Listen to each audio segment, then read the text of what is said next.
Доброе утро, Якутия! Вот наступила долгожданная пятница, конец рабочей недели. Всю неделю с вами была я, Вероника Тамтусова, и сегодня спешу также поделиться хорошим настроением, чтобы день обязательно был удачным. Итак, что же нас сегодня ждет в выпуске? Расскажем о братьях наших меньших, дадим несколько полезных советов, как за ними ухаживать, приготовим вкусный завтрак, а также узнаем, какие сегодня даты и события, заглянем в музей. Ну, еще будет множество всего интересного. Напоминаю, что сегодня мы разыгрываем билеты в кинотеатр «Центральный», так что розыгрыш также не пропустите, будьте внимательны. Для этого обязательно подпишитесь на наш телеграм-канал «Утро Якутии». Ну, а прямо сейчас, как всегда, спешу поделиться прогнозом погоды. В центральных районах сегодня минус 28, минус 31 градус. В заречной группе 30-36 ниже 0. В южных 28 градусов холода. В Вилюйской группе минус 37, минус 40. В Нижнеленских 36-37 ниже 0. В западных 24-30 градусов холода. В Колымо-Индигирской группе улусов минус 15, минус 33. В Янских 39-42 ниже 0. В северо-западных 28-33 градуса холода. В Якутске в 6 часов утра температура воздуха составила минус 29 градусов. Атмосферное давление 755 миллиметров ртутного столба. Ветер западно-юго-западный 1 метр в секунду. Сегодня днем нас ждет небольшой снег. Ветер западный, температура воздуха минус 27, минус 29 градусов. Всем еще раз доброго утра, хорошего настроения. И сегодня начинаем с новостей. Последние новости.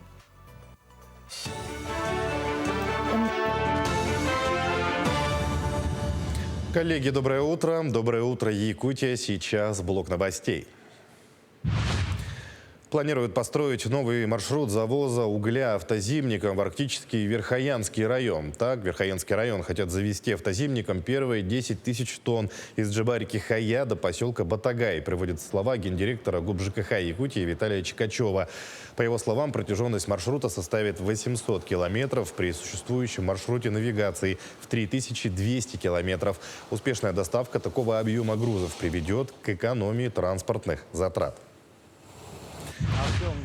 Российские специалисты ведут разработку нового беспилотного летательного аппарата типа «Летающее крыло» для разведки и корректировки огня артиллерии и ретрансляции связи, в том числе для новой ударной платформы «Скальпель».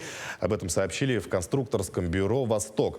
Аппарат сможет находиться в воздухе до 6 часов, дальность полета до 100 километров, полезная нагрузка до 4 килограммов.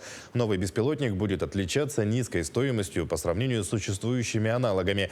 Основная миссия конструкторского бюро – сделать аппараты самолетного типа доступными, уточнили в сообщении. В тылу я не останусь. Презентована книга-сборник, посвященная памяти участника специальной военной операции, посмертно награжденного орденом Мужества Василия Данилова. Книга в своей основе рассказывает о жизни Василия, о том, каким человеком он был. Автор Сергей Москвитин со своей супругой постарались собрать отзывы и воспоминания о нем, о его подвигах и стремлении из первых уст.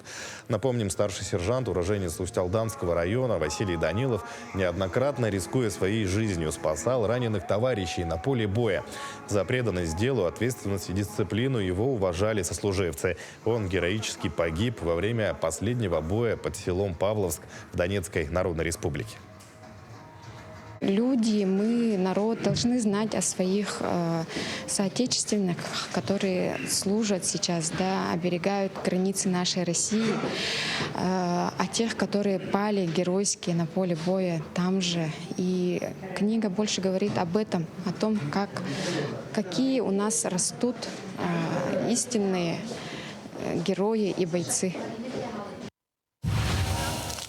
Ресурс дровяных делянок, которые расположены близко к селам и деревням, давным-давно закончился. А где найти новые и заготовить дрова без ущерба для леса, определить непросто. Об этом рассказала зампред комитета Совета Федерации по аграрно-продовольственной политике и природопользованию Татьяна Гигель. Проблема возникла из-за недостатка сведений о фактическом состоянии лесов, отсутствия необходимой инфраструктуры, в том числе дорог и удаленности населенных пунктов. В Совете Федерации считают решение вопроса делом первостепенной важности. Сейчас идет работа с регионами, в том числе со специалистами лесного хозяйства. По результатам их предложений, консультации с экспертами и ведомствами будут искать общее законодательное решение. По якутским поверьям, ноябрь – месяц баяная, духа охоты и хозяина природы. В эти дни в республике начался прием пушнины. В центре заготовки пушнины в этом году планируют заготовить 8 тысяч шкур соболя. Также шкуры лисы, белки, песца. Стоимость одной шкуры зависит от ее размера и качества выделки. Например, за шкуру соболя охотник может получить до 15 тысяч рублей. Отмечается, что в 12 улусах республики работают 13 охотничьих угодий центра заготовки пушнины. Мы с 2019 года занимаемся, но самостоятельно с охотугодием мы занимаемся только год. Поэтому только идем к тому, что в дальнейшем мы хотим сделать переработку, производство немножко, шитья из меховых изделий и дальше реализация на своем торговом площадке. Всем еще раз доброго утра, хорошего настроения. И мы рады сегодня начать наш эфир с гостей. У нас сегодня в гостях акционерное общество «Алроса», Наталья Петухова, начальник управления подбора и развития персонала «Алроса».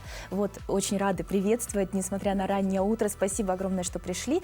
И мы знаем, что вчера было замечательное мероприятие, связанное с Северо-Восточным федеральным университетом. Расскажите, пожалуйста, что за мероприятие, почему вы активно в нем участвуете?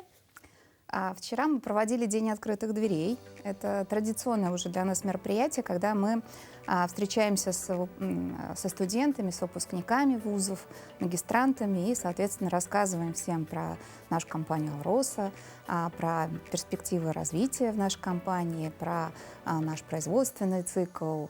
Ну и это прекрасная возможность для нас привлекать молодежь с рынка. И СВФУ является нашей такой площадкой, на которую мы рассчитываем всегда, и продвигать наш бренд как бренд работодателя и в молодежной среде. Ну и, в принципе, так как мы сейчас освещаем это мероприятие по Якутску, мы очень надеемся еще и привлекать других молодых и немолодых специалистов, опытных специалистов в нам компанию. Ну, очень интересно. Скажите, пожалуйста, а сотрудничество насколько плотно проходит? То есть проходят ли у вас практику студенты? Делаете вы какой-то отбор, может быть, какие-то конкурсы? Естественно, делаем и отбор студентов, и практику проводим. Например, в прошлом году у нас практику прошли более 700 студентов, и 152 студента как раз были из СВФУ. Для нас, в принципе, площадка СВФУ является такой достаточно привлекательной, потому что ребята, которые здесь учатся, они уже знакомы с этим регионом, понимают, что такое температуры Крайнего Севера, и это один из плюсов, что не надо ребятам рассказывать, что такое жить и работать в Якутии. Ну да, конечно, они уже адаптированы. Да. Ну, сразу возникает вопрос, какие наиболее востребованы сейчас профессии?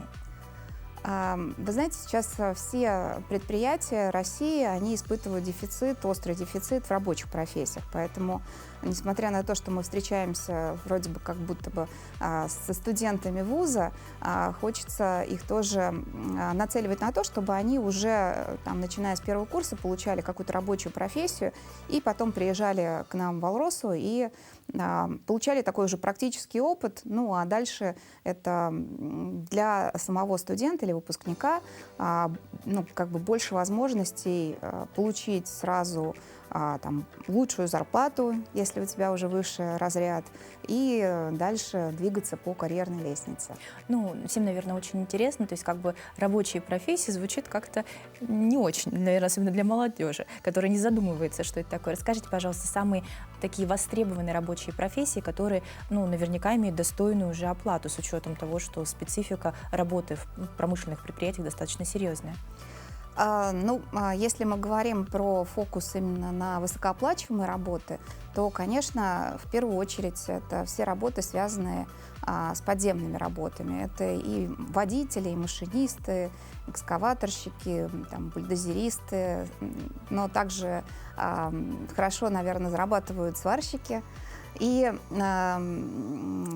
электромонтеры таких тоже уже повышенных разрядов. И я хочу сказать, что сейчас престиж рабочей профессии, он, в принципе, должен меняться.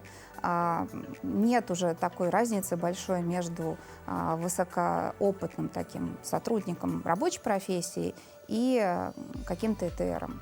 Ну, получается, что мы должны еще, наверное, сказать, что эта профессия уже работает с такими серьезными механизмами. То есть, если раньше эта речь была о ручном труде, прям, то сейчас это человек, который обладает знаниями еще и о технике, потому что техника обновилась, наверняка она стала серьезнее, база тоже обновляется. Естественно, сейчас и техника обновляется, и внедряются цифровые технологии. И нынешнее производство — это совсем не то производство, которое было несколько десятилетий назад. Надо приехать и посмотреть это своими глазами. Мы сейчас внедряем новые технологии, внедряем в том числе какие-то беспилотные технологии. Сейчас очень много нового и совсем не похоже на то, что было раньше. Скажите, пожалуйста, как можно познакомиться с работой компании, узнать, получается, о вакансиях компании, где это все можно увидеть? Во-первых, у нас есть наши группы во ВКонтакте, называется «Работа Валроса». Вот здесь можно увидеть сейчас QR-код, чтобы зайти на нашу страницу. Если заинтересуется какой-то специалист в какой-то вакансии, то можно позвонить в наш контакт-центр по номеру 8 800 585 5885 и, соответственно, подать заявку, оставить свою анкету. Также у нас есть электронный ящик hr@valros.ru. Все достаточно просто. Туда можно отправить свое резюме, если ты заинтересован в работе Валроса. То есть вот полный список, как можно получить информацию о вакансиях. Но как студентам посмотреть ваше производство? Есть ли какие-нибудь там обзорные, может быть, экскурсии? Понятно, кто на практику приезжает, у них все просто. А вот для тех, кто только начал интересоваться? Когда мы начинаем плотное взаимодействие с вузом, мы приглашаем в том числе наших специалистов, чтобы они рассказывали про наше производство и проводили мастер-классы или лекции читали. Но также мы готовы приглашать к себе ребят на экскурсии по производству уже непосредственно, кто приезжает к нам в Мирный, Айхал, Удачный.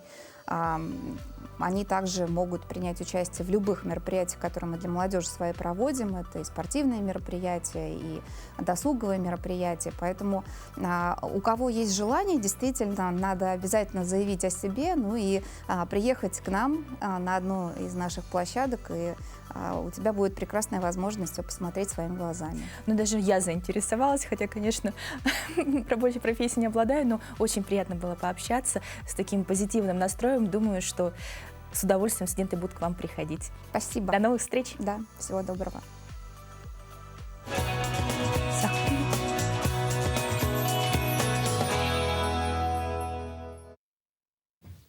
Всем еще раз доброго утра, хорошего настроения. Сегодня у нас пятница. Чем не повод для радости, что рабочая неделя удачно завершилась? А нет ли вообще повод для праздника? Конечно, сейчас спешу поделиться, какие же праздники сегодня в мире. Например, сегодня в Палау празднуют День семьи, День учителя в Турции, День японской кухни, понятно, в Японии. А в Таджикистане сегодня День флага. О том, чем знаменателен вообще, чем сегодня удивителен день, расскажем в нашей постоянной рубрике.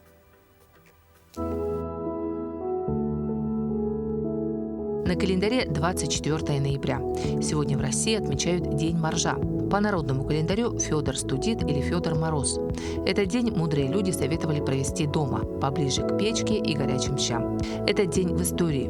В 1859 году в этот день в продаже появился труд Чарльза Дарвина «Происхождение видов», в котором основной движущей силой эволюции Дарвин назвал естественный отбор и неопределенную изменчивость. В 1874 году американец Джозеф Глидден получил патент на колючую проволоку. В 1927 году, 24 ноября, состоялось открытие Московского государственного театра оперетты. В 1944 году завершилась наступательная прибалтийская операция советских войск. В результате наступления группа армий «Север» была изгнана почти из всей Прибалтики. С утратой этого выгодного стратегического района Гитлер лишился свободы действий в восточной части Балтийского моря, а также важной промышленной и сырьевой базы.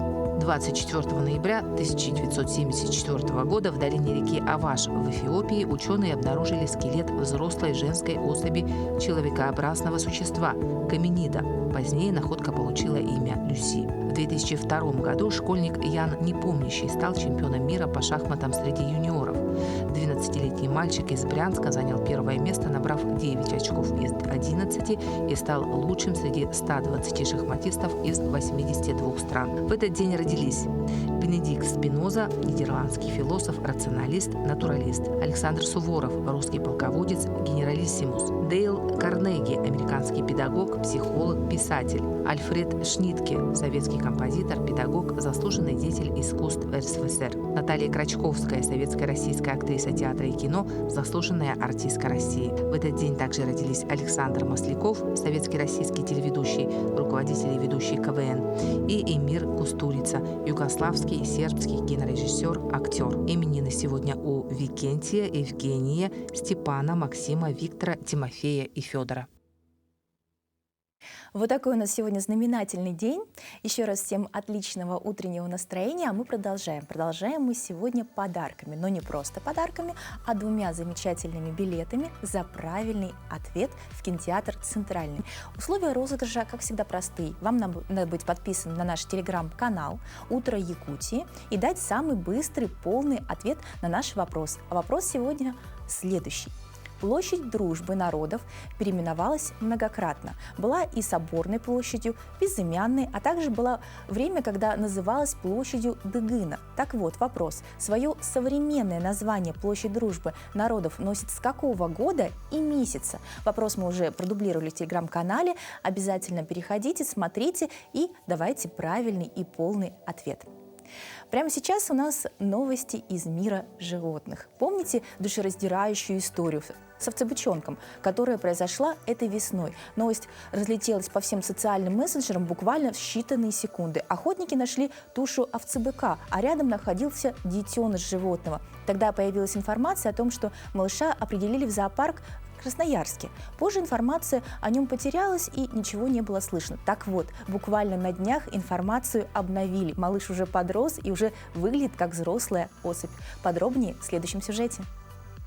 Самка овцебыка по кличке Алана осталась сиротой почти сразу после рождения. Вахтовики обнаружили детеныша рядом с телом мертвой матери 29 апреля на полуострове Таймыр, но не бросили беспомощное животное в беде, а передали парку флоры и фауны Роев ручей в Красноярске. 19 мая она уже была в Красноярске. То есть ее сначала отправили в Хатангу, там она где-то с неделю провела адаптацию, потому что был май месяц, у нас уже жара стояла, на мысе Челюскин минус 20, а телята овцебыков не обладают терморегуляцией, то есть она могла просто погибнуть от перегрева. И чтобы постепенно ее адаптировать к нашей температуре, ее сначала переправили в Хатангу, где на тот момент было где-то минус 5, минус 10. Вот она неделю провела там, а потом уже 19 мая приехала к нам в Красноярск. На кадрах, снятых в период с 29 апреля по 8 ноября, спасенная малышка знакомится с новым жилищем и с аппетитом ест из бутылочки. Стресс, конечно, был в любом случае. Это ребенок из дикой природы, потерявший мать. Тут пришли люди, забрали, увезли куда-то. Конечно, был стресс. Состояние, пока не привезли в зоопарк и не обследовали ее, тяжело было сказать о ее состоянии. Она постоянно находилась у нас под наблюдением и под контролем и ветврачей, и зоологов, и до сих пор мы постоянно за ней следим. Также на видео уже подросшая самка играет в мяч и резвится на снегу. По словам женщины, Алана отличается любопытством и общительностью, а также любит заключать в пушистые объятия сотрудников зоопарка, к которым испытывает симпатию. Постепенно она привыкала к нам, она подходила к нам, а мы ее кормили. И постепенно, конечно, она стала уже наглеть. Сначала просто гладиться давала, потом уже на шею стала лезть. Она очень любопытная. Она с первого раза подходит, как всем, к работникам, конечно, подходит. Но так как из-за ее веса и размера, немногие ей позволяют заниматься, делать обнимашки, поэтому... Но тянется она, конечно, к тем, кто ее выкормил. За полгода, проведенные в зоопарке, самка подросла, набрала вес и стала похожа на взрослую особь. К зиме у нее отросла плотная и густая шерсть. Волкова отметила, что Алана продолжит жить в учреждении и со временем разделит общий вольер с рогатыми сородичами. Очень радостно, что она себя чувствует так хорошо, так позитивно себя ведет, попала в хорошие руки. Но мы продолжаем о наших животных любимых. И дальше рубрика «Мой питомец». Расскажем, как правильно ухаживать за ушками наших любимцев. Доброе утро! Сегодня в рубрике «Мой питомец» мы будем разговаривать об уходе за ушами. Это очень немаловажный уход, так как неухоженные ушки питомца вызывают очень серьезные заболевания, такие как отит, пробки, воспаление, и в дальнейшем приходится очень много нам лечиться. В первую очередь мы обязательно должны следить за ушками наших питомцев. Мы должны протирать их обязательно лосьоном для чистки ушей и выщипывать лишнюю шерсть, которая забивает ушной проход и препятствует циркуляции воздуха. Для того, чтобы удалить лишнюю шерсть из ушного прохода, мы используем специальную пудру. Пудра наносится непосредственно в ухо. Пудра нужна нам не только для хорошего сцепления шерсти, но и для того, чтобы обеззаразить наши ушки после процедуры. Мы используем щипчики. Щипчики у нас продаются везде, поэтому это очень доступный такой инструмент. Мы удаляем нашу лишнюю шерсть и затем протираем ушко нашего питомца лосьоном.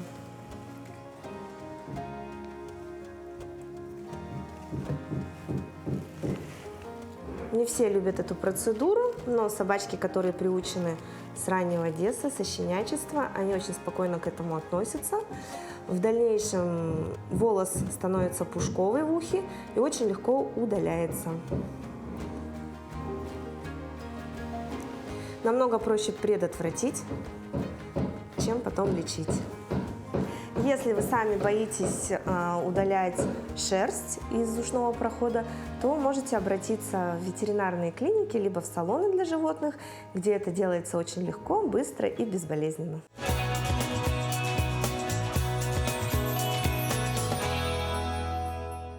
Но мы продолжаем.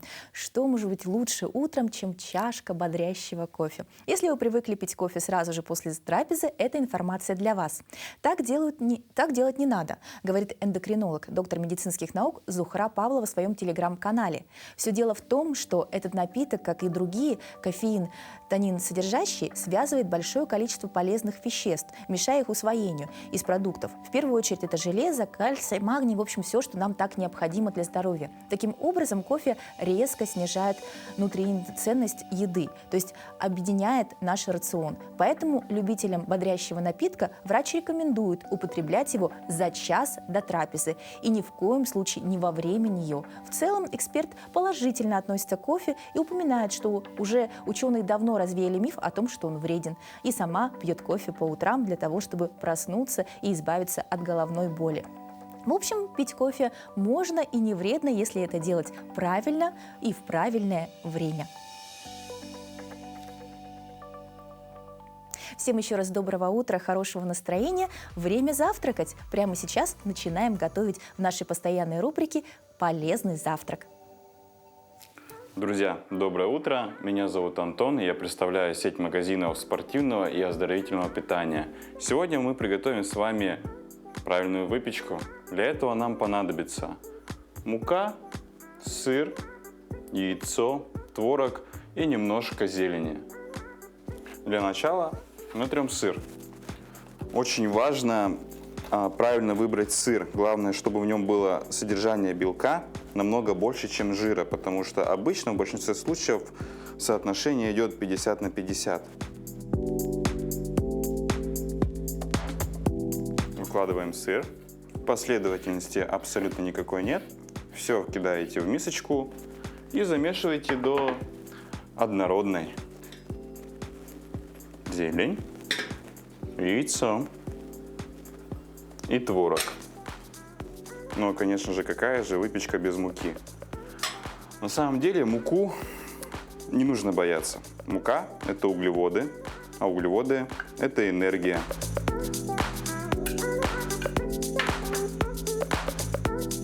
Все замешиваем до однородной массы.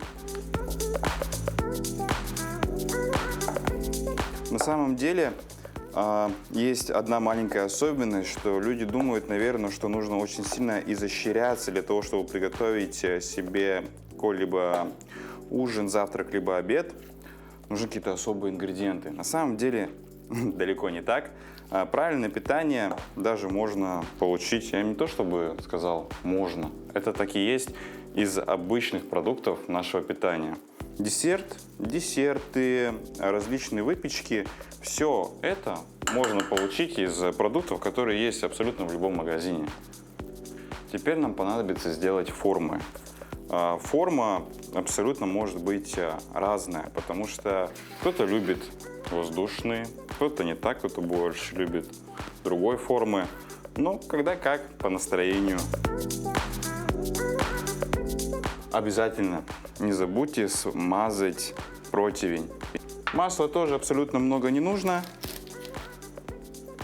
И все это чудо отправляется у нас в духовку на 180 градусов на приблизительно минут 15-20. Тоже смотрите по форме, сколько у вас получилось по объему.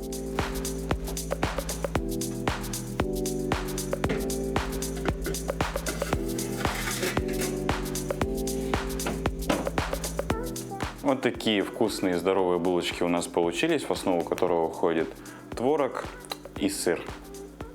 И завершающим этапом, тот, кто любит кунжут, конечно, можно и без него, мы добавляем немножко кунжута, но также и, конечно, вы можете добавить немного зелени. А лучше всего не немного, а побольше. Клетчатка — это очень хорошо, и она помогает усвоению других всех элементов. Доброе утро, приятного аппетита!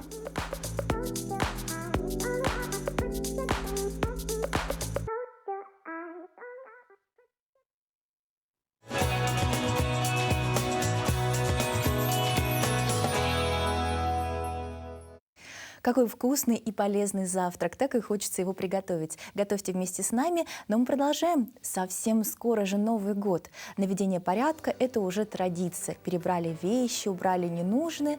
Такой вот ритуал для того, чтобы освободить в Новом году место для чего-то хорошего, светлого, счастливого. Ну, куда же девать вещи, которые не нужны, с которыми не хочется расставаться, потому что они вроде бы еще хорошие? Конечно, ими можно поделиться с кем-то другим. Узнаем, как это сделать из следующего сюжета. Мария Ким, ведущая публичных мероприятий и мама двоих детей, время от времени разбирает гардероб, чтобы убрать одежду, которая морально и физически устарела и не носится. Хорошая же вещь. Только просто она стала уже мала, и никто ее не одевает, а гардеробные полки-то оно все равно занимает. И если я раньше родственникам отправляла, это было далеко, затратно, накладно для меня. И буквально недавно я узнала, что есть такой благотворительный центр, куда можно сдавать одежду, которую мы не носим. В гуманитарный центр Help ЕКТ, куда Мария приносит одежду, вещи, бывшие в употреблении, якутяне в последнее время несут много. Из-за этого на время даже прекратили прием. Очень много приносит. Если бы стопа не было, мы бы тут завалились вообще. А забирают поменьше. Забирают в день примерно по цифрам, если брать, 160-200 килограмм в день забирают. Сюда приходят и многодетные, и погорельцы, и просто нуждающиеся люди, попавшие в трудную жизненную ситуацию. Анжелика Никифорова, администратор центра, тоже когда-то принесла сюда свои вещи и осталась работать. Помогать людям оказалось ее призванием. Мне нравится работать здесь, потому что тут многим помогаешь. Уже как бы концентрированно тут. Не так эпизодически, как в жизни. Там бывает, встретишь кого-то, там поможешь раз в году, например, да, а тут постоянно, каждый день. В таких волонтерах, которые приходят сюда по зову сердца и помогают в сортировке одежды, центр очень нуждается. Что мне дает удовлетворение, то, что я могу кому-то помочь, кто слабеет. То есть это нужно, может быть, не так другим людям, как это нужно мне. Не все вещи, которые приносят, бывают востребованы. Поэтому прежде чем упаковывать, нужно знать, что можно приносить, а что не стоит. Не стоит приносить юбки. Их вообще не берут. Не стоит приносить каблуки. Они в данной категории лиц, допустим, они не особо востребованы. Востребованы мужские вещи, потому что мужчина обычно как вещь порвалась где-то, заморалась, в гараж, на тряпки, и все, вещи нет. Большим спросом, кроме одежды, пользуются посуда и бытовые вещи. Кстати, посуду, а также одежду, особенно с советских времен, здесь иногда заказывают для съемок фильмов. Так что если у вас завалялись вещи из бабушкиного сундука, будьте уверены, что их здесь заберут. Куда еще можно отнести ставшую ненужным одежду? Как мы выяснили, их еще принимают для нужд специальной военной операции. Сейчас такая помощь, как оказалось, очень нужна. Нужны плотные такие ткани, хэбэшные, без блеска. Это вот для сетей такие подходят, для таких вот сетей. Однотонная, что-то сейчас нужно более зимний вариант, молочная, белая, светло-серая нужно, такие вот расцветки. И вот для бубликов, вот для наших госпиталей, для валиков, ну такие, здесь любая уже пойдет ветошь, любая ткань, ее мелко-мелко можете порезать, даже принести уже нам готовые. Режьте в непроизвольной форме, вот как вам вздумается, чем мельче, тем лучше. Так что, расхламляясь, вы не только освобождаете свой гардероб от ненужных вещей, но и можете помочь тем, кто в них сейчас особо нуждается. Туяра Филиппова, Павел Пахомов, Якутск.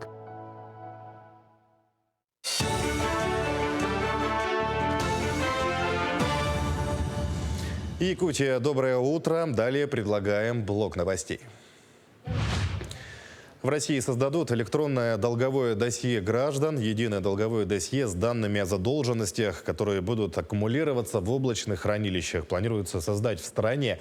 Помимо реестровой модели исполнительного производства, планируется создание единого долгового досье. Это некое облачное хранилище данных о должниках. В Минюсте считают, что это повысит эффективность идентификации должников и поиск их имущества. Узнать в МВД данные паспорта несовершеннолетнего ребенка смогут его родители или опекуны без получения предварительного согласия. Тоже могут сделать и законные представители недееспособного гражданина. Такой законопроект предложила на рассмотрение Госдумы Министерство внутренних дел. Предлагаемая мера поможет быстрее найти пропавшего человека, ускорить получение необходимых справок и предотвратить незаконные действия мошенников. В законопроекте отмечено, что номер СНИЛС останется под грифом «секретно» и его узнать не получится. 11 пациентам провели операцию на глазах с помощью нового офтальмологического оборудования. Ранее в Якутскую республиканскую офтальмологическую больницу привезли новый аппарат для лазерной коррекции зрения МЕЛ-90. В связке с Визумаксом, который был получен весной этого года, он образует комбинированную лазерную систему, позволяя проводить весь спектр лазерной хирургии роговицы глаз. Комплекс позволяет сократить время операции и оптимизировать время работы врача и медицинского персонала на вводе данных, подключении новых пациентов и их переносе. Оба аппарата получены по поручению главы республики и программы развития офтальмологической помощи населению. Что касается нового оборудования, то к нам приехал специалист из Москвы, Елена Копова. Она уже второй раз приезжает именно для демонстрации медицинского оборудования, обучения наших специалистов. Вчера прошел мастер-класс, а сегодня уже первые пациенты получат возможность увидеть мир без очков. У некоторых есть миопия -8, -3. Да, конечно, для людей, которые носили всю жизнь свои очки и снимают их сейчас и увидят мир совершенно в иных красках, это большое счастье. И я думаю, что пациенты останутся очень довольны проведенным лечением. В Якутске наградили лучших аланхасутов, исполнителей осоха и народных мастеров республики. Им вручили стипендию главы Якутии – 30 тысяч рублей. А уроженцу Сунтарского улуса, народному сказителю Никандру Тимофееву вручили пожизненную стипендию за вклад в распространение культурного произведения эпоса для юных талантов. Отметим, что в следующем году будет подписан указ главы, а в мае 2025 года появится День Осоха. Они по велению своего духа занимаются этим делом. И стипендия главы нашей республики – это, еще раз я говорю, это акт поддержки и акт признания ихнего таланта, ихнего вклада в сохранение и распространение эпического наследия, величайшего наследия нашего народа. Якутский Чисхан представит республику на фестивале Дедов Морозов на выставке-форуме «Россия» на ВДНХ в Москве. Так, во время мероприятия пройдет встреча Чисхана и Деда Мороза из Великого Устюга, которая будет символизировать наступление зимы во всех уголках страны. Отмечается, что каждый выходной день на выставке с 18 ноября по 24 декабря будет посвящен одному Деду Морозу народов России. Прямые чартерные авиарейсы на Филиппины из Владивостока могут появиться в первом квартале следующего года. По словам министра транспорта Виталия Савельева, российские авиакомпании также прорабатывают вопрос о возобновлении прямых рейсов в Индонезию. Отмечается, что в мае текущего года заместитель посла Индонезии в России Берлиан Хелми говорил, что страна готовится открыть прямое авиасообщение с Владивостоком. Он подчеркнул, что все соглашения по этому вопросу достигнуты, но сроки запуска прямых рейсов зависит от администрации аэропорта. К текущему часу это все новости. Всего доброго и удачного дня. Всем еще раз доброго утра, хорошего настроения. Возвращаемся из теплых стран к нам и делимся следующими новостями. Уже на следующей неделе в столице региона стартует главное событийное мероприятие.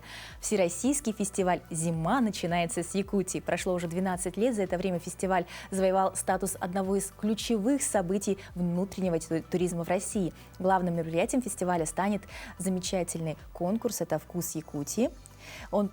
Также у нас будет прекрасное начало. Это зажжение новогодней елки в 16 часов 1 декабря на площади Дружбы города Якутска. Ну а сейчас мне очень радостно приветствовать в гостях у нас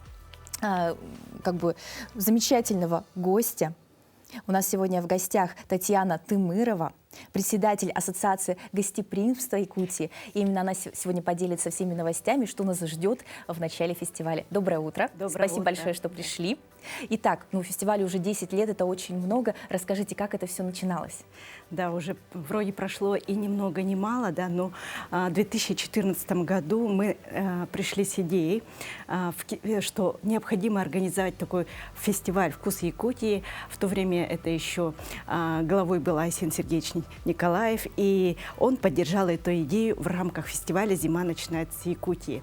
И очень отрадно, что уже 10 лет мы, как Ассоциация гостеприимства, проводим этот фестиваль для наших гостей, которые приезжают в республику, для горожан, для всех жителей Якутии. И на самом деле фестиваль за все это время, он очень активно развивался. Если мы раньше наши рестораны участвовали и готовили традиционные национальные блюда, да, шеф-повара показывали обычное приготовление, то за 10 лет уже профессионализм наших шеф-поваров намного вырос. И сейчас мы видим, что гастрономический фестиваль – это уже основа гастрономического туризма. Мы говорим о том, что вообще в республике заинтересованность, участие становится все больше, и география наша расширяется. В этом году на фестивале у нас участвует 12 ресторанов, участников. Да? И в фестивале они будут показывать свое профессиональное мастерство приготовления уже блюд и в современной подаче. Каждый ресторан будет показывать именно приготовление из местных наших локальных продуктов, из нашего местного сырья, той же жеребятины, рыбы, те же продукты, которые мы заготавливаем летом, да, именно основа того, что можно приготовить из того сырья и продуктов, которые произрастают здесь, в Якутии. Ведь фестиваль, это, знаете, не просто про еду, а фестиваль именно про то, каким образом мы должны сохранить нашу культуру питания, как развивать наши традиции, да, как передать это все нашему молодому поколению. Видно, что вы прям горите своим делом. Очень приятно, что такие люди этим занимаются. Скажите, пожалуйста, что входит в конкурсную программу, что наши жители республики смогут увидеть, когда все начинается, прям подробно, чтобы была возможность тоже стать частью этого фестиваля?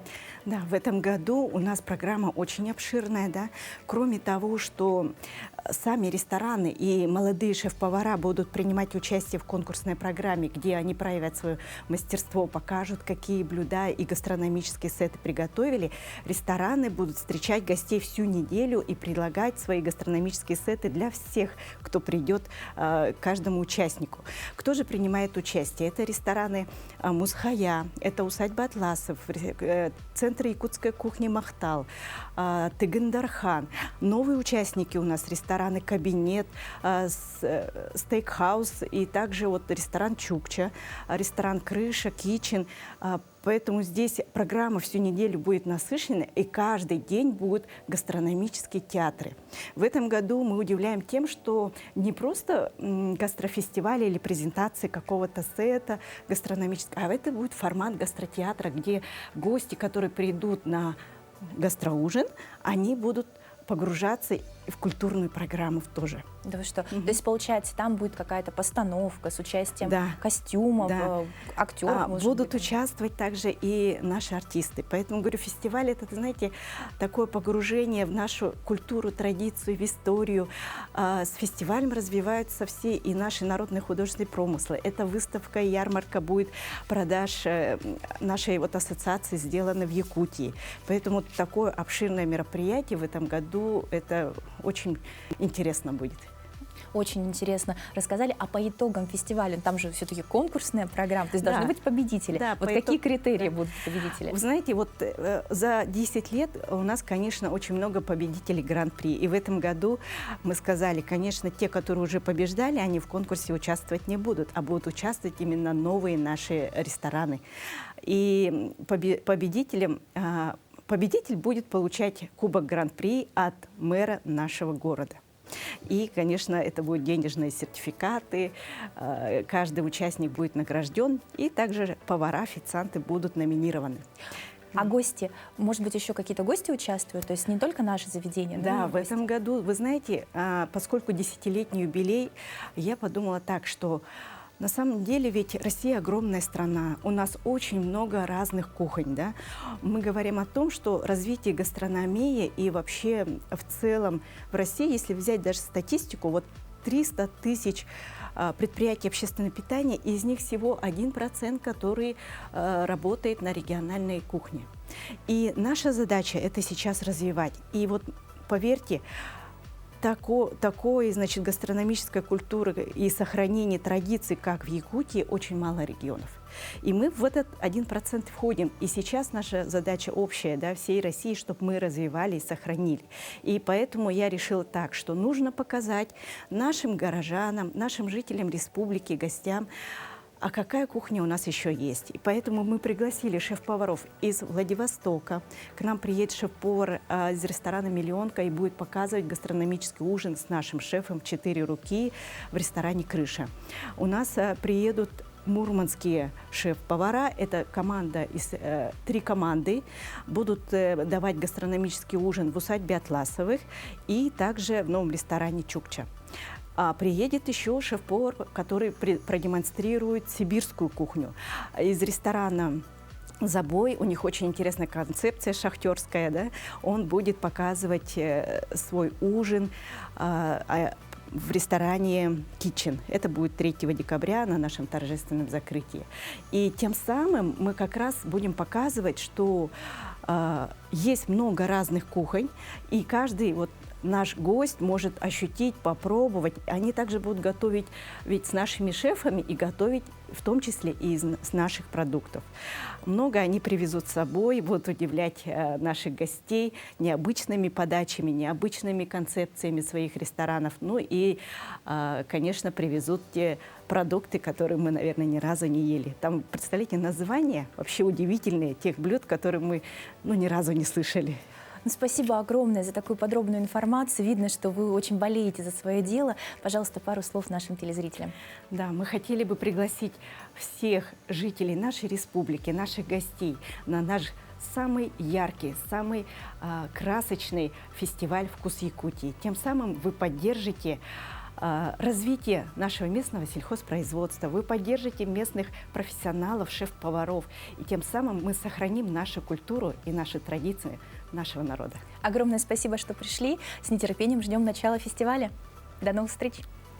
Ну а мы продолжаем. 22 ноября – день, когда народному художнику Якутии Тимофею Степанову исполнилось бы 80 лет. В Национальном художественном музее Якутии в этом месяце открылась выставка Тимофея Андреевича «Волшебный мир Алнухо». Давайте посмотрим об этом. В 2005 году ЮНЕСКО включила якутский героический эпос Аланхо в список нематериального наследия человечества. А якутский художник Тимофей Андреевич Степанов увековечил мировой шедевр в своих полотнах. Его имя стало широко известно в 1983 году после первой персональной выставки в Национальном художественном музее. Все было на этой выставке необычно. И стиль, которым пишет художник, его художественный почерк, и сама тема. Это был такой мощный заряд, мощный импульс красок, чувств и обращения к национальным истокам. Художник родился в Сунтарском Улусе, в селе, откуда вышли очень многие аланхасуты. И он впитал вот эту любовь к эпосу с молоком матери. Конечно, и сама природа Сунтарского Улуса — это озера, мягкие холмы, красивая природа, люди. Все это стало олицетворением срединного мира эпоса. И Тимофей Андреевич более 30 лет проработал в Национальном художественном музее художником-реставратором по живописи. Музей стал для него не только работой, но и мастерской. И именно в музее родились его полотна, которые стали основными в его творчестве. Это героический эпос Аланхо. И можно посмотреть, с какой любовью он прописывает каждого героя, будь то главный герой Нюргун-Ботур или красавица Туярмко, небожители или даже злые духи Абагы. В 1983 году Тимофей Андреевич написал полотно «Основные герои Аланхо». И пред нами во всей красе предстают эти герои. Но в этой картине нет борьбы. Главным центром картины, конечно, Нюргун-Ботур, который является защитником людей срединного мира. Рядом соседствуют и такие не злые, но милые духи Абага, которые с удовольствием позируют художнику. В левом углу мы видим такого оскалившегося волка, который прям хочет прорваться в другой угол картины, где собрались лесные звери. Но на пути стоит наш защитник Нюргун-Ботур, защитник срединного мира. Тимофей Андреевич Степанов – народный художник Республики Саха-Якутия. Он своими полотнами увековечил не только мировой шедевр эпос Аланхо, но и свое имя. Сегодня ему исполнилось бы 80 лет. И каждую картину хочется рассматривать, каждую деталь картины, потому что это действительно был уникальный художник со своим почерком, со своим взглядом, мироощущением. И приглашаем всех на выставку «Эпос Аланхо».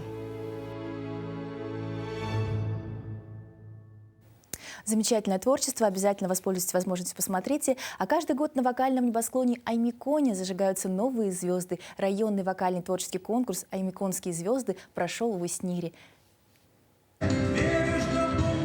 Традиционный музыкальный конкурс «Аймиконские звезды» прошел в Аймиконском районе. Каждое поселение представило свои лучшие ансамбли и вокалистов, которые и вышли в этот вечер на сцену Уснерского дома культуры «Металлург». По условиям конкурса каждый участник исполнял 2 песни – военно-патриотическую песню нашего времени и песню о профессии. Этот год в республике объявлен годом труда.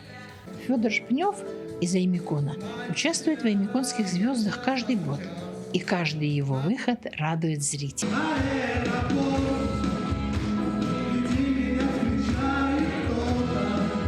Это же все равно, как говорится, адреналин, новых людей видишь, новых конкурсантов, новые эти песни, новые таланты. Это все равно для себя, как я же работник культуры, Из-за этого, как говорится, что-то мне новое будет, появится, да, я своих также начинаю учить. 3 группы у меня. Младшие из 5 классов есть 2 группы и старший класс. Вот их могу уже на конкурс на следующий год. Буду тренировать, репетировать. Надо отметить, что сельские вокалисты давно знакомы и любимы зрителями райцентра.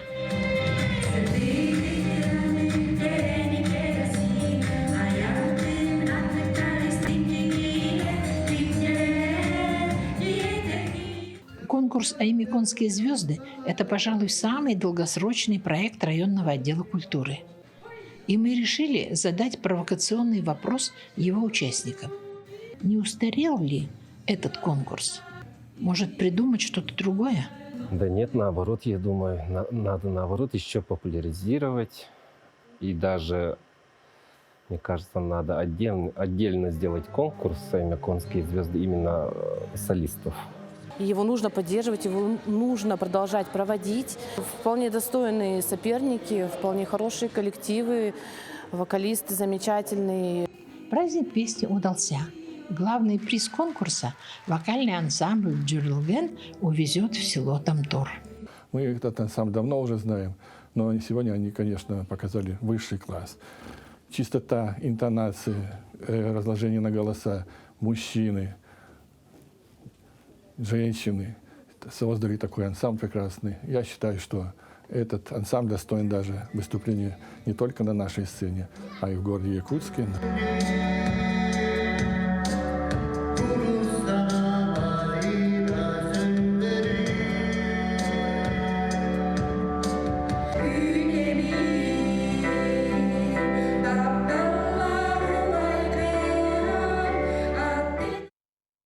Всем еще раз доброго утра. Мы подводим итоги. Кому же в подарок достанутся 2 билета в кинотеатр «Центральный». А достанутся они моей тезке Веронике. Вероника, поздравляю вас, спасибо за правильный ответ. Всем остальным желаю удачи в следующий раз. Непременно заходите на наш телеграм-канал «Утро Якутии», регистрируйтесь, получайте позитив, и мы будем делиться с вами последними новостями. Ну, а что же может быть лучше, чем хорошая музыка с утра, которая отзывается в вашем сердце?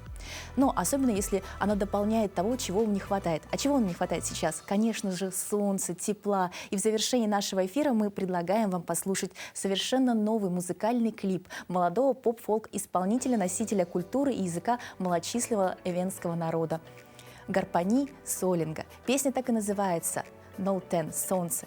И, как говорят, сам исполнитель, один из главных посылов клипа в том, что песни предков всегда тянут за собой свой магической энергетикой и теплом. Поэтому прямо сейчас для вас песня «Солнце» на Якутия 24. Начинайте новый день вместе с нами.